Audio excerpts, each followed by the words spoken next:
Welkom bij deze video. Vandaag sta ik naast Bob. Bob ken ik omdat ik enige tijd geleden een cursus horsemanship bij hem heb gevolgd. Dat was nog voordat ik eigen paarden had. Toen ben ik naar Bob's locatie toe gegaan. Heb ik het met zijn eigen paarden mogen ervaren. Dit keer is Bob hier voor iets anders, namelijk de Franklin-methode. En is hij bij mij op bezoek. Over de Franklin-methode gaan we vandaag alles vertellen. Of ja, Bob vooral. Maar eerst lijkt het me nou leuk als Bob zichzelf even voorstelt. Yes. Dus Bob, wie ben jij en wat doe jij in de paardenwereld? Nou, eerst bedankt voor je uitnodiging, leuk. Ik ben Bob Wensen, ik ben van True Horsemanship. Ik besta volgend jaar 10 jaar als instructeur. En ik geef allerlei lessen, cursussen, workshops. En dat begint met paarden eigenlijk bij het horsemanship als basis voor met name de mens om meer om te gaan met je paard. Een fijne samenwerking te vinden vanuit ontspanning. Vanuit daar redelijk snel door te gaan eigenlijk naar de academische rijkunst, academische dressuur, om je paard, maar ook zeker jouzelf als ruiter op te leiden en het paard als rijpaard op te leiden. En daarbij heb ik onder andere de Franklin-methode waar we vandaag dus mee bezig gaan met jullie twee. Om te kijken of je als ruiter je beweging, je balans, je houding en alles wat daar in samenspraak komt. Natuurlijk ook de communicatie met je paard. Om dat zo optimaal en zo fijn mogelijk te krijgen. Ja, dat je optimaal samen kan werken, kan dansen met je paard, zeg maar. En dat je elkaar goed begrijpt. Ja. Zou jij ook wat willen vertellen over hoe je er bent gekomen? Want ik vind dat heel erg een inspirerend verhaal. Ja. Want je hebt natuurlijk eerst in een andere branche gewerkt en toen ben je besloten om in de paarden te gaan werken. Ja. En toen je dat vorige keer aan mij vertelde, toen dacht ik, dat wil ik ook. Ja. Dus zou je daar wat meer over willen vertellen? Zeker. Ik heb dus eerst 10 jaar in theater gewerkt als geluidstechnicus. En met mijn toenmalige vriendin hebben we op een gegeven moment een paard gekocht. Omdat we dat allebei heel interessant vonden. Ik kijk al vanaf mijn 6e paardrijden. Er nooit van gekomen een eigen paard te kunnen kopen of te hebben. En toen besloten we het wel te doen. Toen ben ik in Australië op vakantie erachter gekomen dat er iets anders bestond dan de manier waarop de manege zeg maar, ons les gaf. En dat bleek dus Parelli horsemanship te zijn. Daarmee begonnen met de dvd'tjes te kijken. Al snel bleek dat na het werk, 's avonds thuis voor mij op de bank dvd'tjes kijken niet echt optimaal was. Hebben we besloten ergens stage te gaan lopen. Uiteindelijk kwamen we bij Michael Wanzeriet in Zwitserland terecht. En daar zijn we gewoon op de goede gok naartoe gegaan. Baan opgezegd, huis opgezegd. En ik ben daar bijna 2 jaar geweest bij Mikey. Veel geleerd, veel gedaan. Heerlijke tijd gehad ook. En toen naar Nederland teruggekomen en begonnen als instructeur. En ik vanuit het horsemanship er ook snel achter gekomen dat is een hele goede mooie basis. Er is heel veel in te leren, is heel interessant. Maar je hebt ook een stukje dressuur nodig zeg maar, om je paard als rijpaard te trainen. Maar goed, hoe ga je nou de mens dan weer als ruiter trainen? Want het paard is niet geboren om per se op te rijden. En wij mensen zijn niet per se geboren om op een paard te zitten. En dat kan allemaal, maar dat kan ook altijd fijner en relaxter. En kwam ik op een gegeven moment de Franklin-methode tegen. Dat is ook eigenlijk een Zwitserse iets. Dat komt eigenlijk uit de danswereld. Maar goed, dans en paardrijden, zullen we straks ook wel merken, is eigenlijk één hetzelfde ding. En dat gaat heel erg over beweging. En daar gebruiken we in de Franklin-methode dan attributen voor, de ballen en de banden. Die heb ik bij. Dan zal ik daar ook in een stukje theorie wat over uitleggen hoe dat werkt en waarom we die gebruiken. Dat je als ruiter heel bewust gaat voelen. Ten eerste dat je überhaupt mag gaan voelen in je lijf. Waar voel je wat doe je wat, waar span je aan, waar mag je wat meer loslaten, wat is je balans, welke beweging voel je, welke beweging zoek je. En dat samen allemaal maakt dat je jezelf kan opleiden tot een betere, fijnere ruiter, een fijnere danspartner voor je paard zeg maar. Ja. Ja. Nou, ik ben heel erg benieuwd. Wat ik mij ook. betreft kunnen we naar de theorie toe en dan... Top, gaan we dat doen. Ja, leuk. Super. Ja. Nou, de Franklin-methode. Het gaat vrij in het kort eigenlijk over proberen optimaliseren van jouw beweging en daarmee jouw balans als ruiter. En in eerste instantie er eigenlijk van uitgaande dat als je op een paard zit, je zit op een bewegend dier met haar eigen lijf, dat je eerst mag leren meebewegen.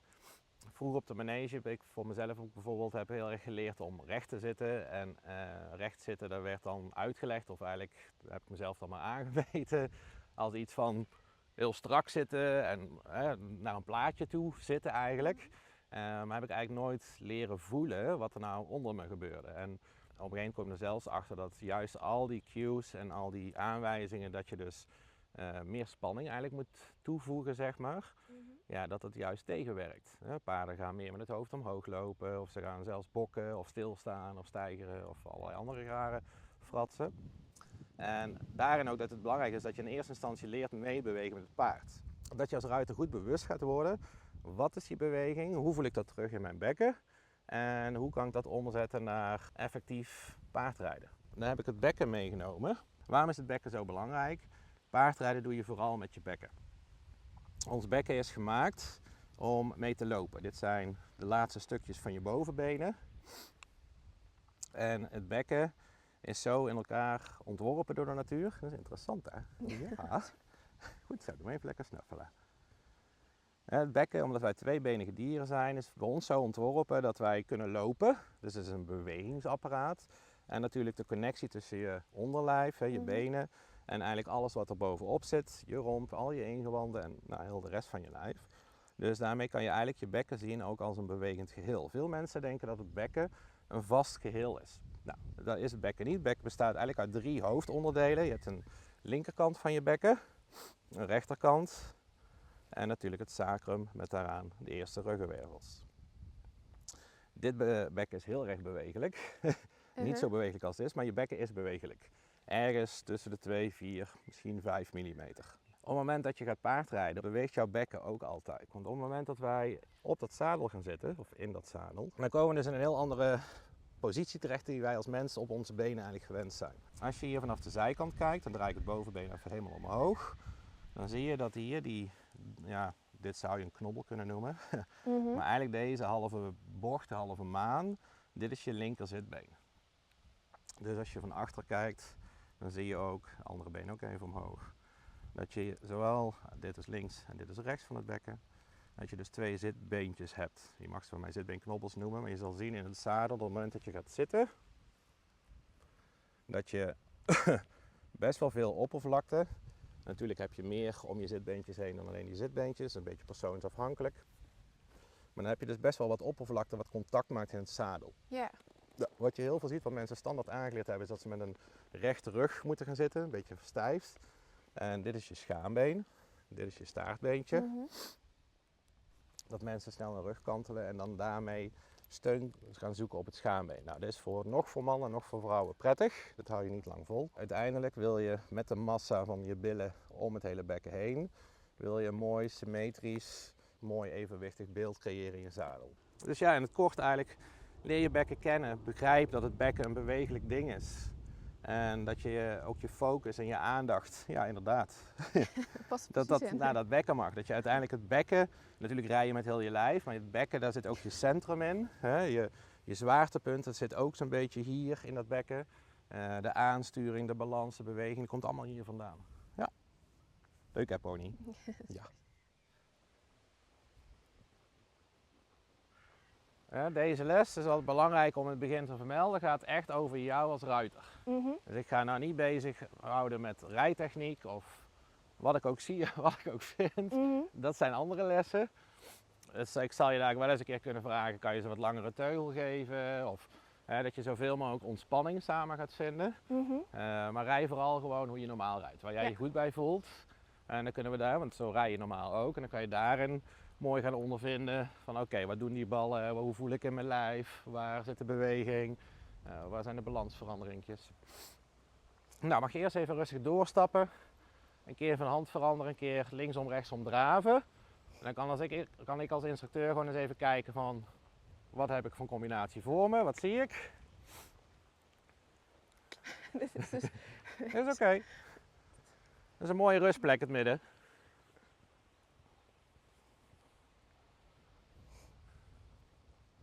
In de Franklin-methode gebruiken we verschillende soorten ballen, gevuld met lucht of met water. En we gebruiken ook elastieke banden.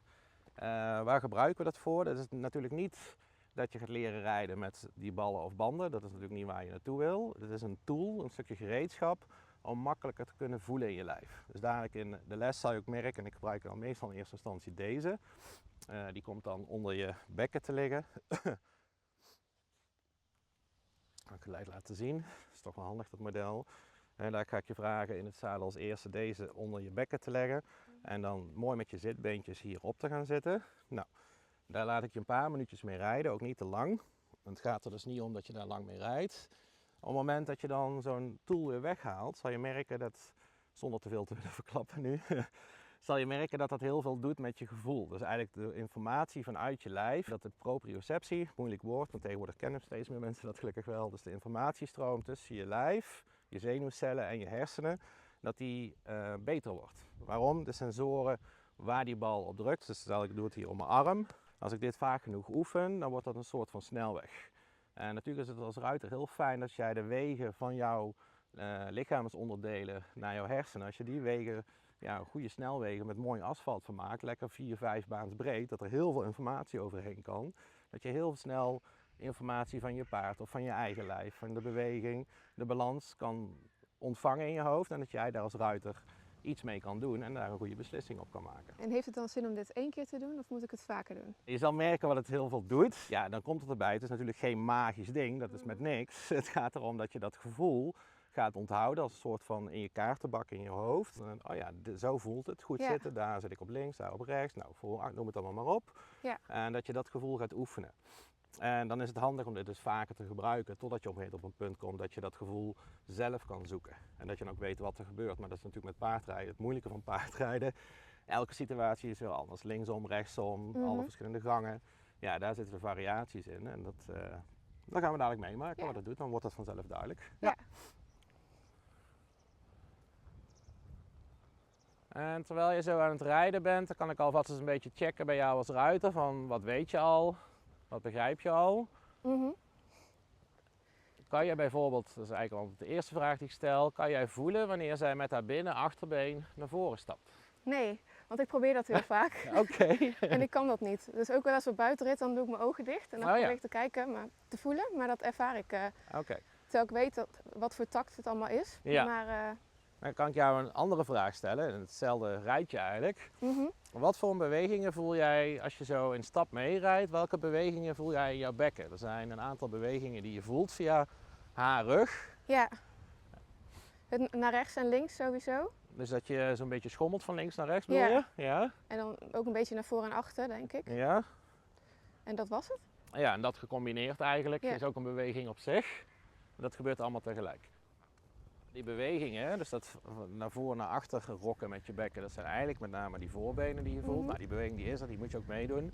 Ja. Wat je ook voelt, dat links-rechts schommelen, dat is ook heel belangrijk. Misschien nog wel bijna net iets belangrijker eigenlijk in het rijden, dat je daar bewust van bent en dat je dat mee kan doen. Veel ruiters zie je helaas, ik had het vroeger ook helemaal niet, dat je die beweging helemaal niet bewust was en amper tot niet meedeed.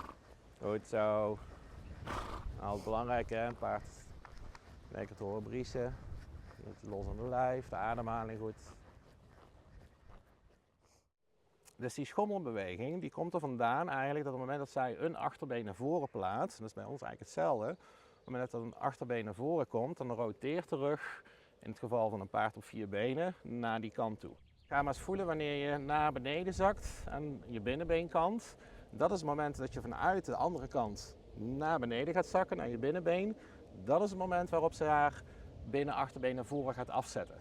Waarom is dat nou zo belangrijk? Als jij buiging wilt kunnen rijden, het paard meer wilt kunnen laten ondertreden en uiteindelijk daarmee naar de verzameling en met alle andere hulpen die erbij horen naar de verzameling wilt toe kunnen, dan is het belangrijk dat op het moment dat zij afzet, dat je dan een binnenbeenhulp kan geven. Dat je dan gaat motiveren om dat binnenbeen hoger op te tillen, verder naar voren te plaatsen. Op het moment dat dat been al in de lucht is en gaat landen en je zou dan je beenhulp geven, dan haal je het paard eigenlijk uit balans. Ja.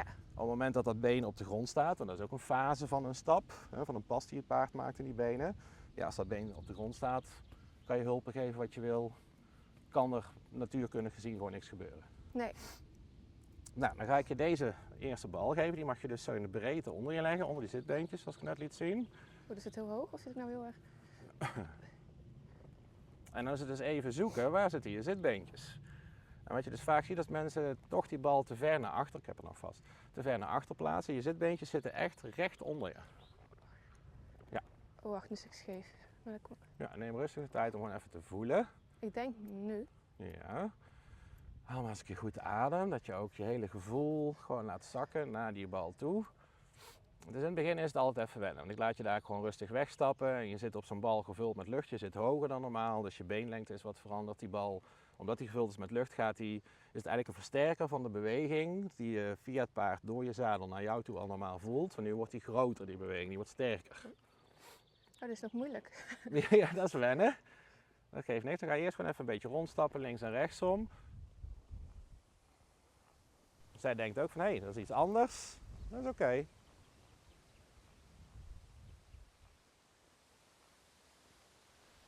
Probeer jezelf gewoon toe te laten, dit gevoel wat je nou voelt, te laten zijn. Ja, het is anders. En herinner, het gaat er niet om dat je nu, het gaat er niet om wat je nu voelt. Nee. Per se, het is wel goed, die bal die vergroot natuurlijk ook de beweging. Dus kijk maar eens of je mee kan in die beweging. Met name in die schwung, die schommeling van links naar rechts. Dat je goed gaat doorvoelen, gewoon om te ervaren van hé, hoeveel is die beweging van haar? En in welke kant van mijn lijf kan ik daar makkelijker mee ingaan dan de andere kant misschien. En zeker als je daar een keer van hand verandert, waar is daar weer het verschil mee? Dat je ook dus als ruiter bewust wordt van jouw eigen scheefheden. Want niemand is symmetrisch. Iemand is rechtshandig of linkshandig. En daarmee heb je dus ook een andere balans in je bekken. Allerlei rotaties, net als het paard. Dus zowel bij het trainen van het paard als rijpaard, als het trainen van de ruiter, van de mens naar ruiter, is het heel belangrijk om ook te weten, je status quo. Wat zijn mijn scheefheden? Wat zijn de scheefheden van mijn paard? Op het moment dat je een status quo hebt, een nulmeting, dan kan je ook pas effectief gaan trainen en veranderen. En dan kan je ook duidelijker verschillen zien. Als je zonder nulmeting gaat trainen en gaat veranderen, dan heb je geen referentiekader waar je vandaan kwam en dan ben je eigenlijk maar een beetje in de lucht aan het zwemmen. Hetzelfde als dat je een kaart gaat lezen, als ik dadelijk ergens naartoe moet, ik moet straks ergens heen, ja, dan weet ik wel waar ik heen moet, maar als ik niet op die kaart kan aanwijzen waar ik nu ben, dan wordt het heel moeilijk om een weg te zoeken waar ik naartoe wil. Ja. Dus dit is zeg maar een beetje je nulmeting ook. Ja, ik denk dat ik mezelf ook een bepaalde zit heb aangeleerd al die tijd, dat het voor mij gewoon heel normaal is geworden. Ja. Zou je misschien al kunnen aangeven wanneer je met je linkerbekken, je linkerbovenbeen, je linkerknie, je linkeronderbeen, je linkervoet naar beneden toe zakt? Nu? Nu? Ja, supergoed. Nu. En op het moment dat je vanuit rechts naar links toe gaat zakken, dat is het moment waarop zij haar linker achterbeen naar voren plaatst. En op het moment dat je dus jezelf gaat oefenen, die timing, de beweging en de registratie in je hersenen bij elkaar te gaan krijgen, dan kan je later tegen haar zeggen, nu dat been weer optillen naar voren, nu dat been weer optillen naar voren. Dus je zal eerst als mens ruiter moeten worden in die zin om te snappen wat gebeurt er onder mij. Moet je dan op het moment doen dat je naar links zakt of links gaat zakken? Het moment dat je zakt natuurlijk links-rechts, om en om de hele tijd, ze heeft 4 benen. Ja. Maar in dit geval omdat ik op de linkerhand zit? Ja, op het moment dat je dus rechts op het laagste punt bent, dan ga je naar links toe en op dat moment dat je naar links toe gaat, wanneer de beweging begint, dat is het moment van afzetten. Oké. Ja, heel goed. Oké, mag je even rustig halt houden. Hoe voel je? Goed. Ja? Goed Ja. zo. Mag hij eruit? Yes. En dan ga je nu even zitten en gewoon rustig voelen. Dan ga je daar stappen en dan laat het maar eens even inwerken hoe je voelt. Ik zit nu echt helemaal in het zadel. Dat is al een heel groot, verschil. Ja, oké. Tot nu toe het zit heel lekker. Ga maar eens voelen.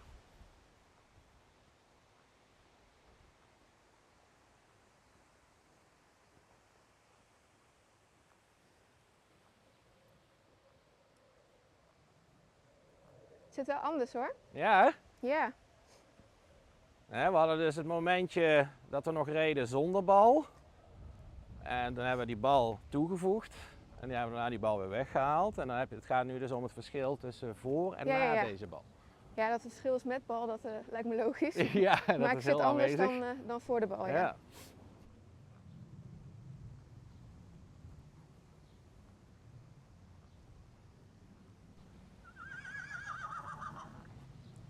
Oké, mag je even halt houden.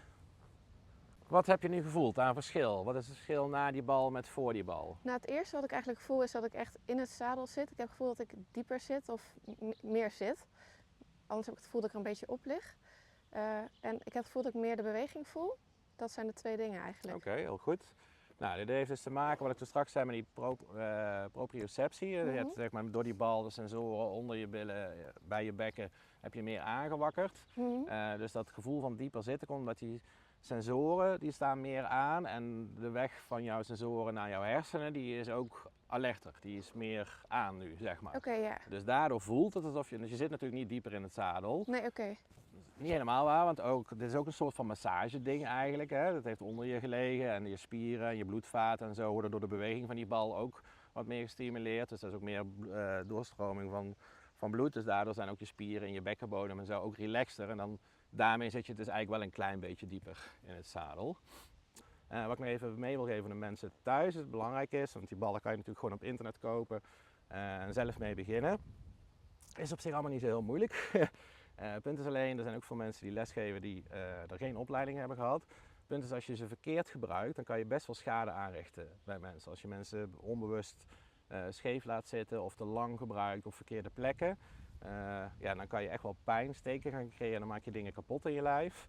En op het moment dat je ze verkeerd gebruikt qua balans en beweging, kan het zijn dat je een ruiter een verkeerde beweging of balans aanleert. Dus het is toch wel raadzaam om een instructeur te zoeken die ook een opleiding hierin heeft gehad. En die heeft de kennis van de biomechanica, die weet wat hij wel of niet moet doen, hoe lang en dat soort dingen. Ja. Yes? Yes. Dan ga ik je banden om laten doen. En daar ga je daar mee draven om je lichtrijden een ander gevoel mee te geven. En wat je dus eerst mag doen is even gewoon weer gaan lichtrijden. Een keer linksom, rechtsom. En gewoon even proberen terwijl je dat doet goed te voelen wat je doet, hoe dat voelt. Daarna gaan we die banden weer toepassen, daarna weer afhalen. En dan zal je merken dat daar weer een groot verschil in komt te zitten. Yes? Yes.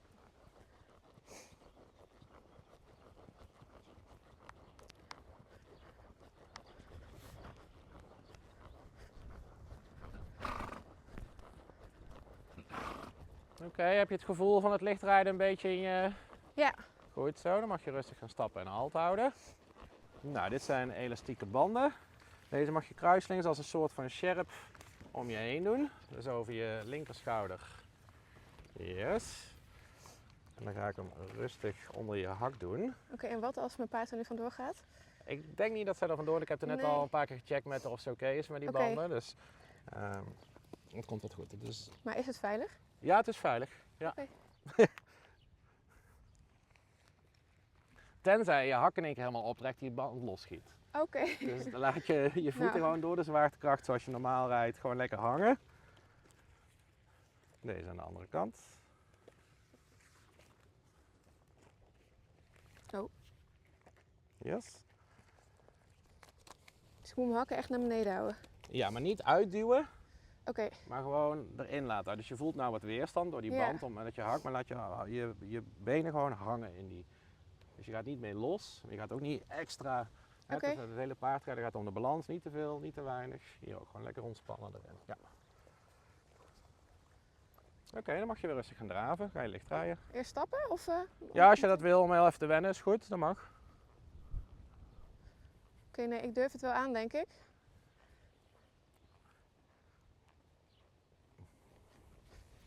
Help.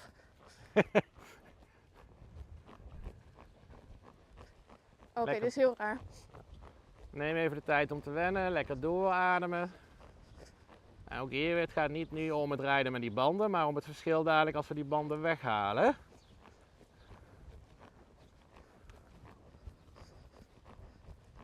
Wat op zich voor de video een beetje jammer is dat jij al best goed rijdt. Of eigenlijk heel netjes al. En je lichtrijden is ook best licht. Dus de verschillen zijn niet per se heel groot.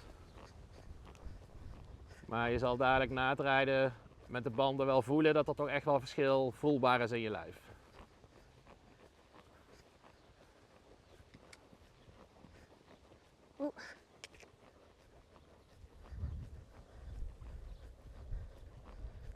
Valt best mee uiteindelijk, hè? Ja, het is wel anders. Ja, het is zeker anders. Moet je maar wachten tot ze daar eraf zijn, dat is helemaal anders. Maar je doet het hartstikke goed. Jullie allebei. Kom. Ik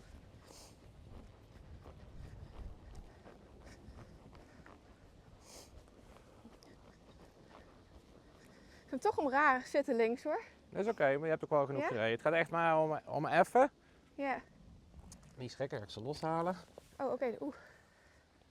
En dadelijk als je de banden hebt teruggegeven, dan mag je weer rustig gaan wegdraven. Oké. Oh. Yep. Ik heb je pony ook vast. Yes, super. En Dankjewel. dan ga je weer draven. Oké. En goed voelen wat je voelt.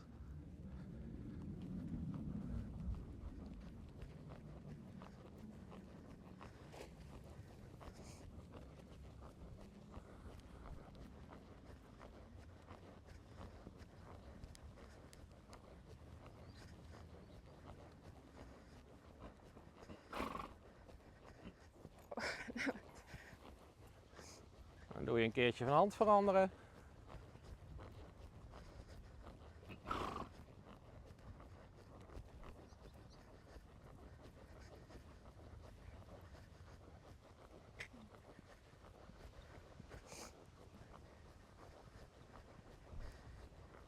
En mag je hier weer rustig halt houden. Ja, je voelt verschil. Ja.